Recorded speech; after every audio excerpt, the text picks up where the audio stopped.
Assalamualaikum warahmatullahi wabarakatuh. Pada hari ini kita akan membicarakan tentang kontrak sosial dan pembentukan Negara Kesatuan Republik Indonesia. Apa itu teori kontrak sosial dan bagaimana kaitannya dengan upaya kita untuk menjelaskan fungsi dari kontrak sosial tersebut di dalam pembentukan negara kita ini, mulai sejak tahun 1908, 1928, 1945 sampai saat ini, yang kita senantiasa lakukan refreshment, pengulangan kontrak sosial atau penyegaran kembali kontrak sosial setiap 5 tahun sekali melalui pemilihan umum, baik itu pemilihan umum untuk memilih presiden maupun pemilihan umum untuk memilih para wakil rakyat. Itu semua pada hakikatnya adalah kontrak-kontrak sosial yang dilakukan antara rakyat dengan para pemimpin negara atau antara rakyat dengan negara itu sendiri. Ya, kita akan mencoba menjelaskan hal tersebut dengan mendasarkan diri pada pendapat para ahli sosial politik, ya, yang kita kenal, yang dikenal secara luas di dalam perbincangan tentang sosiologi maupun politik, yaitu Thomas Hobbes, John Locke, dan Jean-Jacques Rousseau. Ketiga nama ini memiliki perbedaan-perbedaan asumsi dasar mengenai konsep kontrak sosial, tetapi pada dasarnya mereka juga memiliki kesamaan, berusaha untuk menjelaskan bahwa antara rakyat dengan negara itu senantiasa terjadi kontrak, ya. Dan kita tahu bahwa di dalam suatu kontrak itu senantiasa akan ada berbagai unsur yang menjadi dasarnya, yaitu antara, yang pertama adalah antara kedua belah pihak yang melakukan kontrak itu, mereka adalah orang-orang yang menyepakati, ya, artinya kedua belah pihak sepakat terhadap apa yang akan dikontrakkan. Yang kedua, bahwa apa yang dilakukan itu adalah dengan kesadaran penuh, bukan atas paksaan, bukan atas intimidasi, tapi kedua belah pihak sadar betul untuk melakukannya. Yang ketiga, suatu kontrak itu adalah sah jika apa yang diperjanjikan atau yang disepakati itu jelas, ya, artinya terinci secara detail, secara gamblang apa yang diperjanjikan, apa yang disepakati, apa yang disetujui, ya. Kemudian bahwa apa yang diperjanjikan sebagai syarat keempat, yang diperjanjikan itu adalah sesuatu yang tidak melanggar hukum. Nah, ini dasar-dasar kontrak yang secara umum juga akan berlaku dan akan kita lihat perwujudannya di dalam teori kontrak sosial, ya, antara rakyat dengan negara. Kita tahu bahwa pada dasarnya suatu negara itu berdiri adalah atas dukungan rakyat, atas sokongan rakyatnya.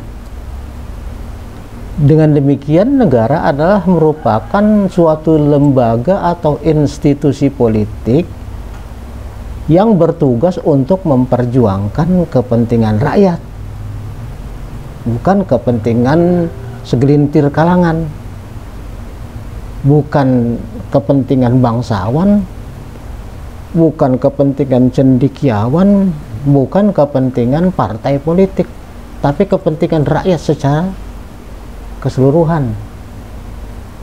Jadi kontrak yang terjadi antara negara dengan rakyat adalah untuk memperjuangkan kepentingan keseluruhan rakyat.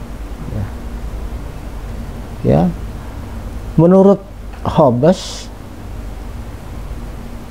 sebelum terjadi kontrak sosial dulu, zaman dulu itu, ketika manusia itu masih dalam kondisi yang sangat nature, kondisi yang sangat alamiah, dan jumlahnya juga belum banyak, manusia itu hidup bebas.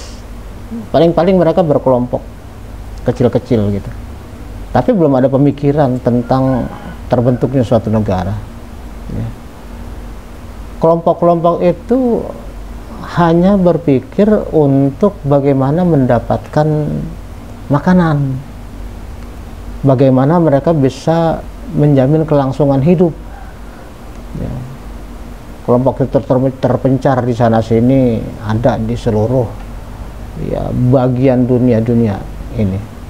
Ya. Oleh karena itulah maka antara satu kelompok dengan kelompok yang lain, menurut John Locke, menurut Hobbes, ya, maupun menurut Rousseau, itu terjadi persaingan. Ya. Persaingan untuk mendapatkan makanan, persaingan untuk mendapatkan sumber daya alam yang baik, persaingan untuk bisa menguasai satu wilayah dan sebagainya. Oleh karena itulah antara mereka kemudian akan terjadi berbagai permasalahan sesuai dengan pertumbuhan mereka yang tadinya masih sedikit, kan jumlahnya makin lama makin banyak ya, sehingga kemudian timbullah persoalan seperti misalnya ada keinginan dari sementara orang untuk tidak melakukan upaya untuk memperoleh apa yang diharapkan secara damai, tapi lebih senang untuk merampas punya orang lain. Sehingga kemudian timbullah ancaman-ancaman sehingga kelompok-kelompok itu menjadi tidak aman kehidupannya, karena mereka senantiasa akan ada kemungkinan apa yang dia miliki akan dirampas oleh orang lain, pasangannya yang cantik diambil oleh orang lain. Oleh karena itu tidak ada jaminan ketika seseorang itu melakukan katakanlah kegiatan pertanian, dia bertani, lalu kemudian dia akan memetik hasil, belum tentu. Kenapa? Mungkin saja suatu saat akan timbul perampokan, suatu saat akan timbul perampasan terhadap apa yang sudah dia usahakan. Begitu juga tidak ada jaminan ketika seorang itu melakukan peternakan, dia capek-capek melakukan pemeliharaan binatang ternaknya, lalu kemudian bisa saja tiba-tiba dirampas oleh orang lain. Ya. Nah, kondisi seperti inilah yang dikhawatirkan oleh kelompok-kelompok tersebut. Kondisi yang disebut sebagai leviatan. Manusia itu kayak binatang, kayak kelompok macan dengan kelompok serigala, dengan kelompok hyena, dengan kelompok singa dan sebagainya, kan antara komunitas itu saling berebut, dan di antara mereka pastinya kan ada yang paling ini ya, yang dianggap sebagai bosnya, pemimpin kelompok. Ya. Oleh karena itulah maka kondisi yang seperti ini juga sering disebut sebagai homo homini lupus. Artinya apa? Manusia itu adalah serigala bagi sesamanya. Ya, karena sama-sama manusia, tapi setiap saat mereka akan terancam untuk dibunuh, dibegal, dirampok, dianiaya, dirampas dan sebagainya. Ya, Oleh karena itulah kemudian persaingan antara kelompok-kelompok itu menjadi semakin ketat, ya. Kenapa?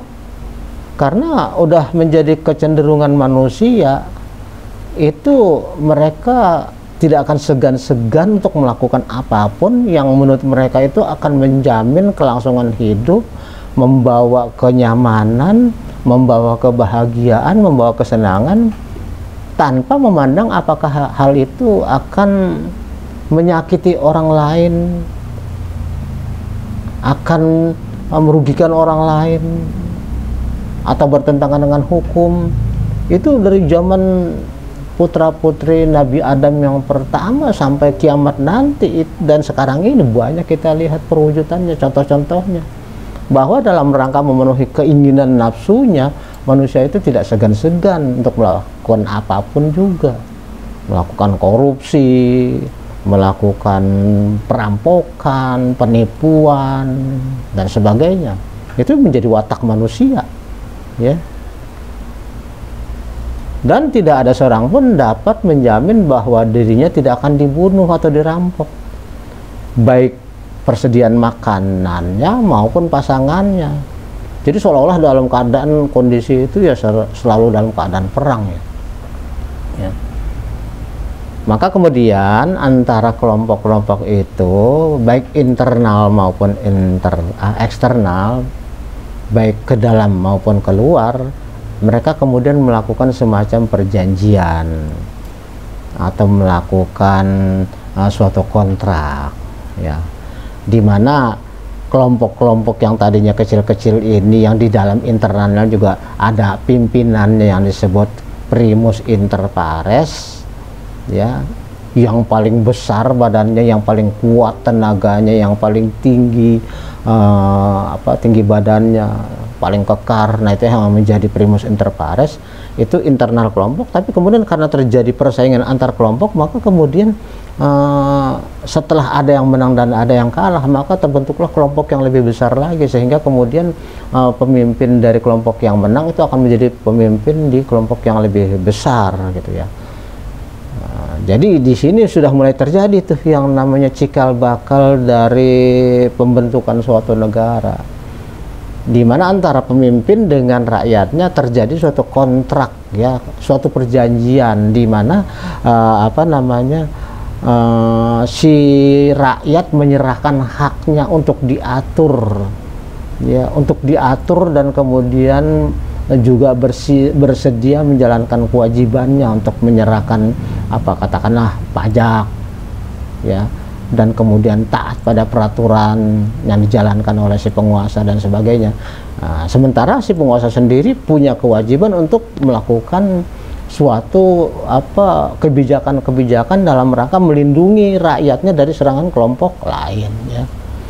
Jadi dengan demikian dalam kontrak sosial antara primus inter pares dengan rakyatnya ini, ya, ada kewajiban dari rakyat dan ada hak dari rakyat. Demikian juga ada hak dari penguasa, tapi juga ada kewajiban dari penguasa, sehingga kedua belah pihak itu sama-sama terikat terhadap apa yang sudah disepakati di dalam kontrak sosial tadi. Karena apa? Karena keduanya sudah sepakat untuk membentuk suatu kelompok yang lebih besar, meskipun itu pada awalnya merupakan suatu penaklukan atau bisa juga merupakan suatu perjanjian, ya, terjadi merger atau penggabungan antara kelompok ini kemudian membentuk kelompok yang lebih besar, ya, bisa aja kan, ya. Jadi dengan demikian kita melihat bahwa negara itu memiliki peran yang sangat fundamental dalam mengatur interaksi antar manusia yang ada di dalam kelompok. Jadi negara itulah yang ngatur. Dalam hal ini tentu adalah penguasa yang ngatur tuh bagaimana masyarakat di dalam suatu kelompok itu akan melakukan suatu interaksi, ya.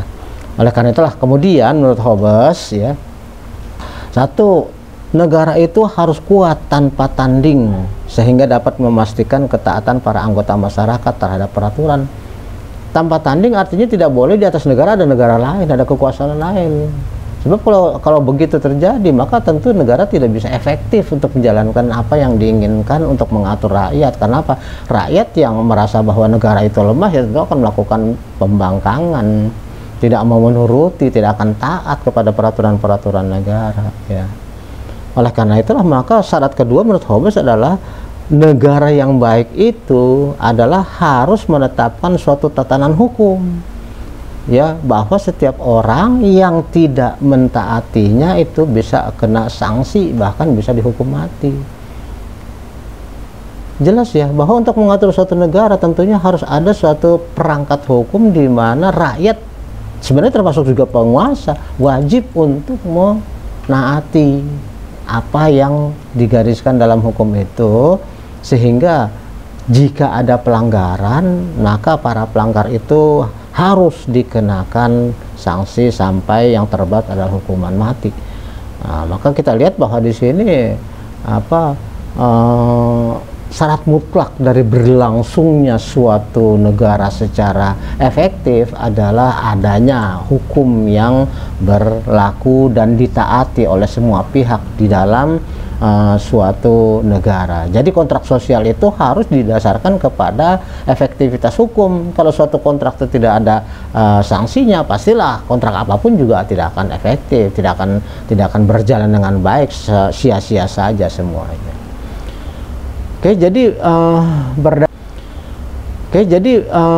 Berdasarkan hal ini kita sudah mulai melihat pembentukan suatu negara, teori pembentukan suatu negara, di mana suatu penguasa itu berkuasa adalah berdasarkan legitimasi dari rakyat.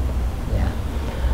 Jika penguasa tidak cukup kuat dalam menegakkan hukum dan ketertiban, maka ya tidak ada alasan apapun untuk mencegah rakyat melakukan suatu tindakan untuk mengganti pemerintah. Jadi pemerintah yang dianggap tidak efektif, pemerintah yang dianggap keluar dari jalur apa yang sudah disepakati dalam kontrak sosial, maka rakyat tidak bisa dicegah untuk melakukan upaya penumbangan atau penggantian terhadap penguasa tersebut. Ya. Dan ini sudah merupakan suatu catatan sejarah sejak zaman dulu, di mana raja-raja yang berkuasa secara sewenang-wenang pada akhirnya tumbang oleh pemberontakan rakyat. Ya. Kemudian antara mereka tuh terjadilah kemudian perulangan, refreshment dari kontrak sosial. Karena ada pihak-pihak yang melakukan wan prestasi, maka kontrak sosial diperbaharui, ditulis ulang. Ya, misalnya dengan piagam Magna Carta antara raja dengan rakyat, antara raja dengan para bangsawan. Ya. Jadi dengan demikian, meskipun menurut Hobbes ya harus ada kekuasaan mutlak sehingga negara bisa menjadi efektif, ya, tetapi kalau menurut Locke, ya, John Locke menginginkan bahwa kekuasaan itu tidak mutlak. Meskipun kekuasaan raja itu sangat besar, kekuasaan negara sangat besar, tapi harus dibagi-bagi menjadi eksekutif, legislatif, dan kemudian yudikatif yang kita kenal sebagai trias politika. Ya. Jadi meskipun negara itu berkuasa secara mutlak terhadap rakyatnya, tetapi tidak semata-mata ada di tangan raja. Harus terbagi, ada kekuasaan eksekutif yaitu pemerintahan yang mungkin dilakukan oleh raja, kemudian ada kekuasaan pembuatan undang-undang atau legislatif, dan kekuasaan untuk mengawasi jalannya pemerintahan maupun pembuatan undang-undang yaitu yudikatif. Ya, jadi di sini juga kita melihat adanya fungsi dari trias politika di dalam pelaksanaan kontrak sosial politik antara negara dengan rakyatnya, ya. Dan ini kalau menurut Rousseau harus didasarkan pada suatu standar. Jadi semua bekerja atas standar-standar tertentu yang sudah disepakati bersama antara rakyat dengan negara. Misalnya eksekutif ada standar kekuasaannya, jadi tidak berkuasa secara sewenang-wenang, tidak mutlak. Kemudian legislatif juga bekerja membuat undang-undang juga ada standarnya. ada batasan-batasannya, ada kriteria-kriterianya. Begitu juga dengan yudikatif, tentu tidak bisa menghukum semau-maunya sendiri terhadap semua pelanggaran. Ada standar-standar yang diberlakukan. Jadi kita melihat di sini ya, bahwa antara Hobbes, Locke maupun Rousseau, mereka sama-sama bicara tentang kontrak sosial politik antara negara dengan rakyat, tapi memiliki perbedaan sudut pandang masing-masing. Hobbes ingin rakyat atau dikuasai oleh negara secara mutlak. Kemudian Locke menginginkan adanya pemisahan, sementara Rousseau menginginkan adanya standar-standar di dalam pelaksanaan kekuasaan tersebut. Oke. Jadi kalau kita melihat bahwa secara teoritis pembentukan negara itu ya dibentuk suatu negara oleh kesepakatan antara sekelompok individu, ya artinya rakyat, ya, dengan negara yang diwakili oleh pemerintah. Maka kita melihat di sini bahwa pemerintah ya merupakan kelompok kecil, ya, akan melakukan suatu kesepakatan dengan kelompok besar yang disebut sebagai rakyat, ya. Berarti antara kedua belah pihak ini terjadi suatu perjanjian, suatu kontrak di mana kelompok besar akan memberikan mandatnya kepada kelompok kecil, ya, untuk menjalankan kekuasaan suatu pemerintahan, tentunya tidak secara kesewenang-wenang, tetapi harus dibatasi dengan regulasi sebagaimana disebutkan oleh Rousseau, ya. Oke, itu secara teoritis global ya. Sekarang kita akan mencoba untuk melihatnya dalam konteks Indonesia, konteks negara kita. Kita tahu pada tahun 1908 ya, itu pergerakan menuju tercapainya kemerdekaan Indonesia dari penjajahan Belanda dimulai dengan adanya organisasi yang bernama Budi Utomo, ya. Budi Utomo ini merupakan momentum awal dari cikal bakal terbentuknya negara bangsa yang bernama Indonesia. Budi Utomo itu merupakan sekumpulan orang-orang terpelajar yang pada waktu itu kita tahu sangat sedikit ya, karena kita lagi dijajah Belanda, kan orang terpelajar sangat sedikit. Nah, mereka itu menyiapkan ya kemungkinan terjadinya kemerdekaan Indonesia dengan cara melakukan diskusi intensif, ya, kemudian memperluas kesadaran bernegara.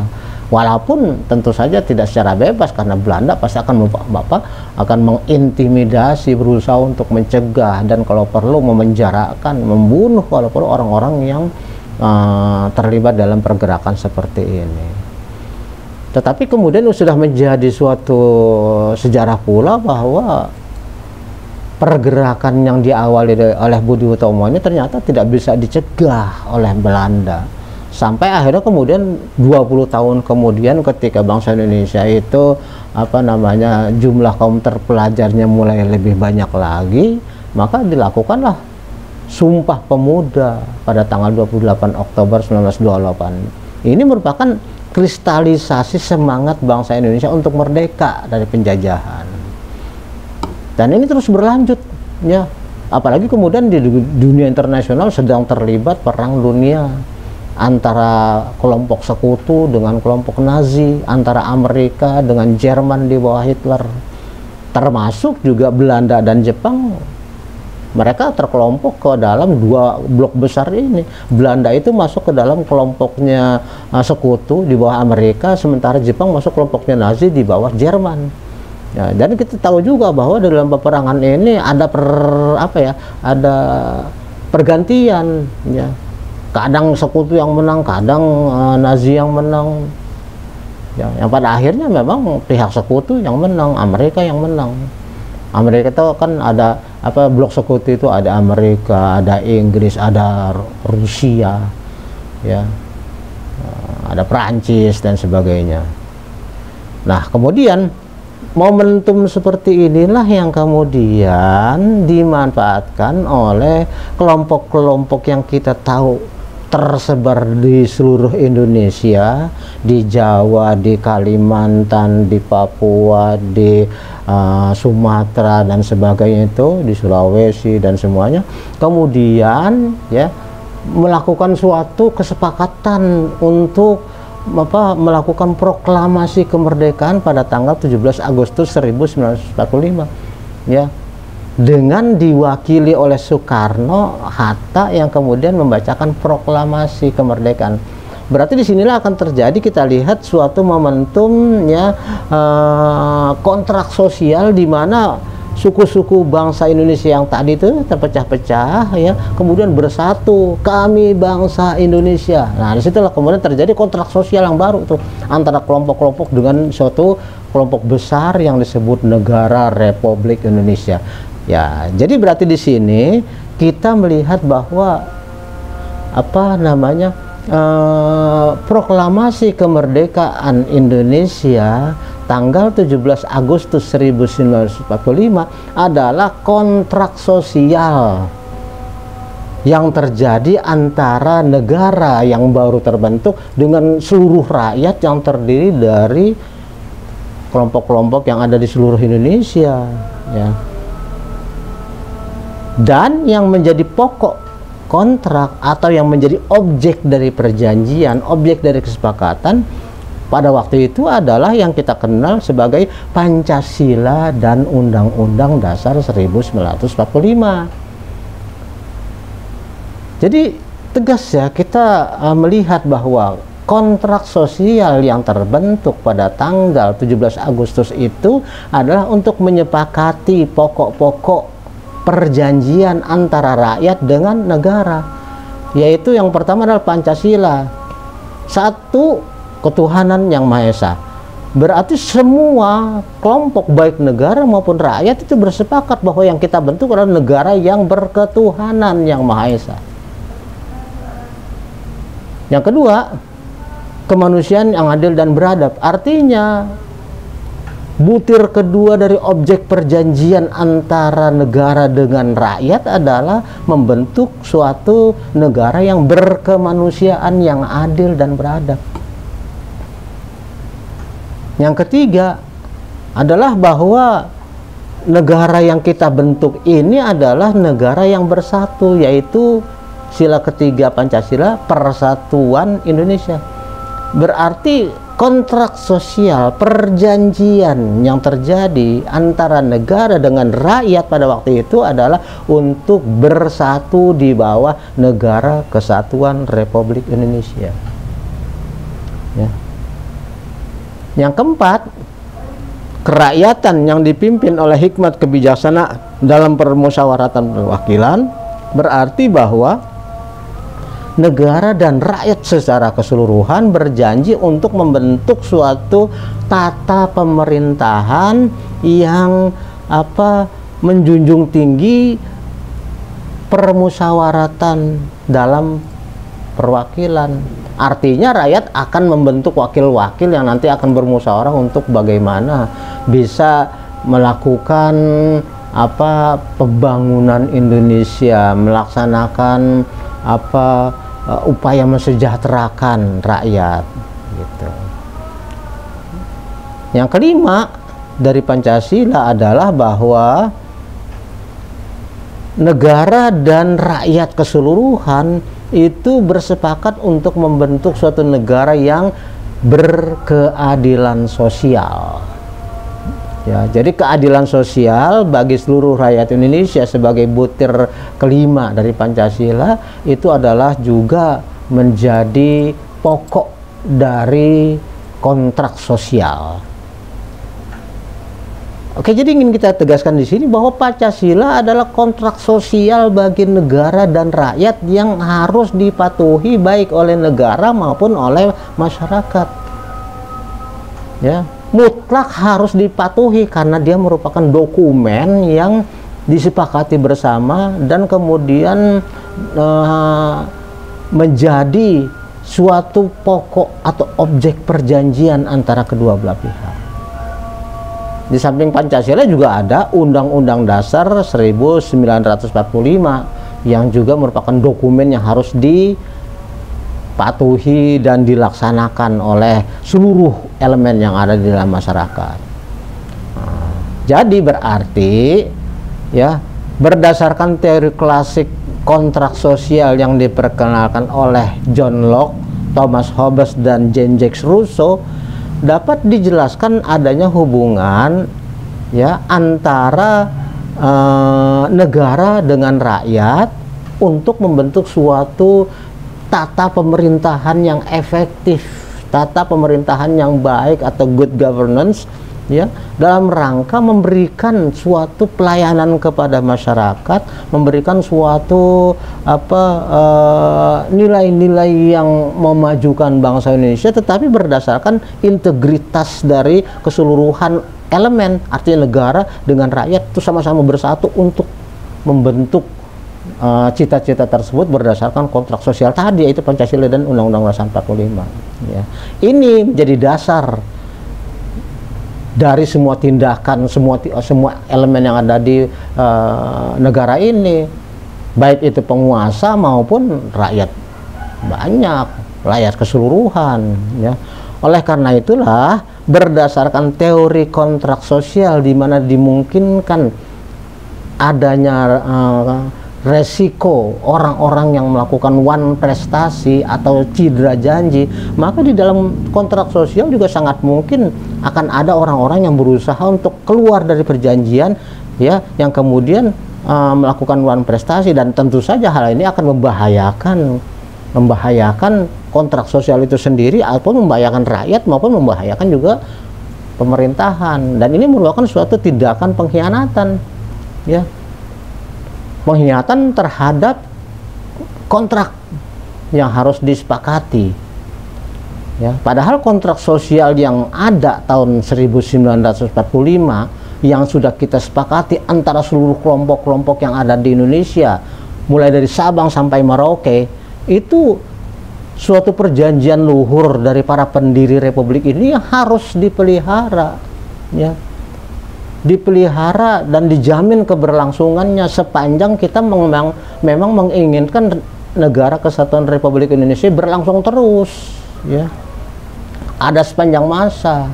Kalau kita inginkan itu kemudian menjadi cerai-berai ya, itu berarti pengkhianatan terhadap apa yang sudah diperjanjikan, disepakati dalam kontrak sosial ya. Semua kelompok dalam masyarakat termasuk negara punya kewajiban untuk menghormati dan menjaga keutuhan isi dari kontrak sosial tadi ya. Harus dipelihara terus.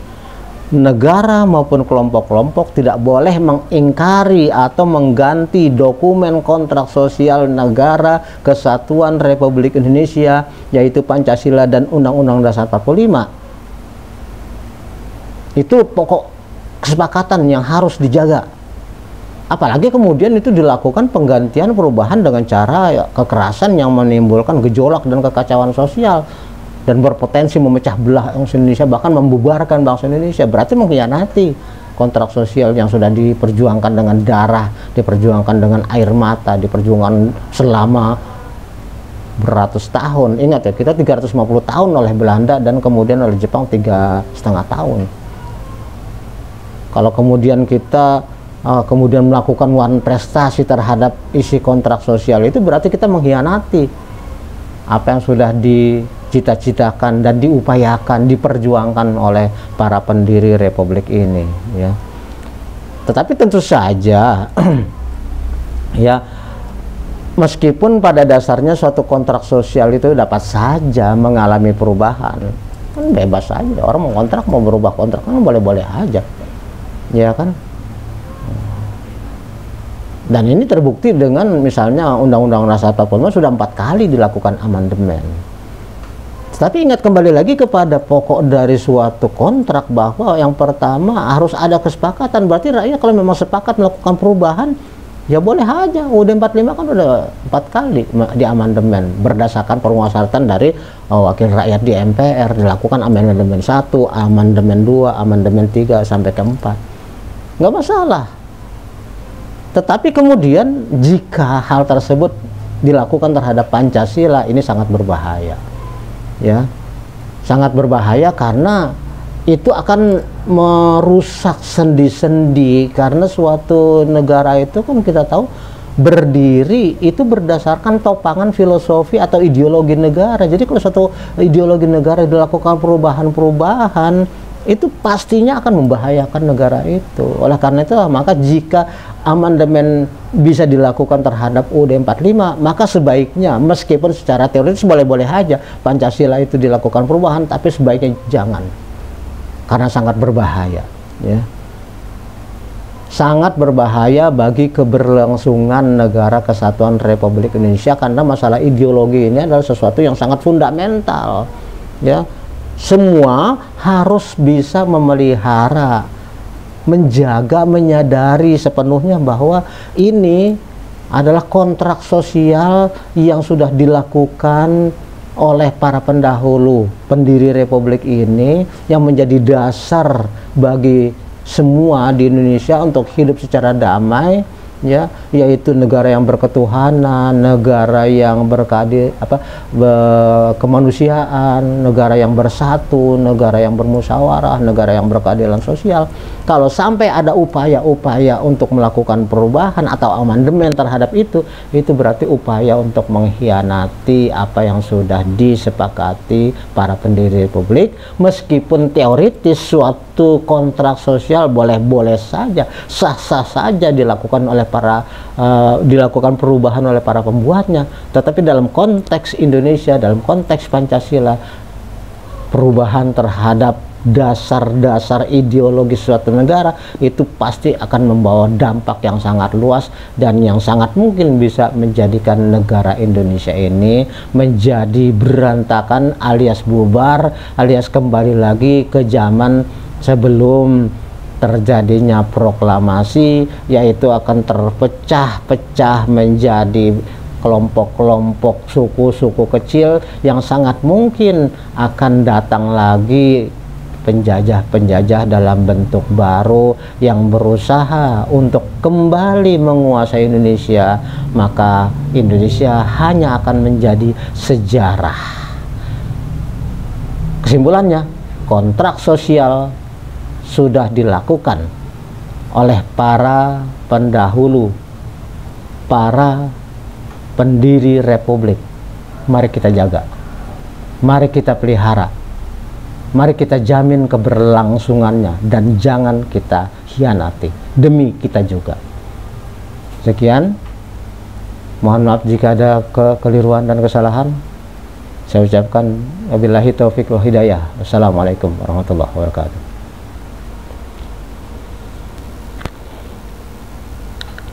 Silakan Tuhan yang Maha Esa, agar manusia Indonesia bertakwa. Kemanusiaan yang adil dan beradab, bahwa penjajahan harus dilenyapkan.